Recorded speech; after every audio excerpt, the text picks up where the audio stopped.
To assign an M function button, we tap on the middle icon in the screen. We have M1, M2 or M3 where we can assign these functions. So we tap on M1 for example.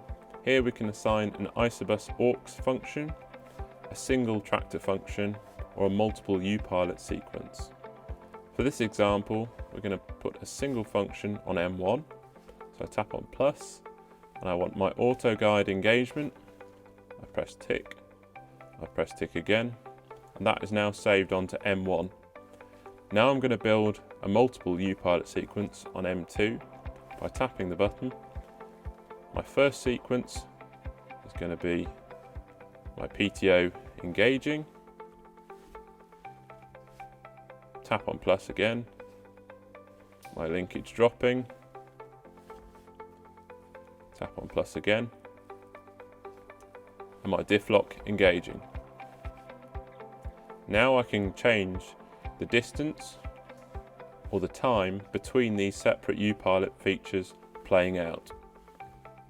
So I can extend using these arrows. What I can also do is I can drag and drop. So I can change the configuration of the sequence simply and quickly. I'm also able to add a pause using this pause function in the top left hand corner. This creates a break in the sequence, so thereafter I can add different functions such as a rear valve timer and flow, pressing tick to save. What this does is allows me to press M2 once for example, which will play my PTO, diff lock and linkage. It will then wait for me to press the button again to then play out the one rear valve at 30% for 4 seconds. If I press tick, that will then save that as a sequence. If for example I wanted to make adjustments to that sequence, I tap back in here and I can tap on any icon and tap the recycling button here. That allows me to change that for another icon.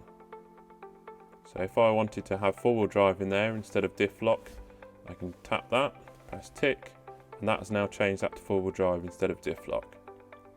Likewise, if I wanted to change the PTO settings for something else, I can press back and I can have engine memo of 1500 instead.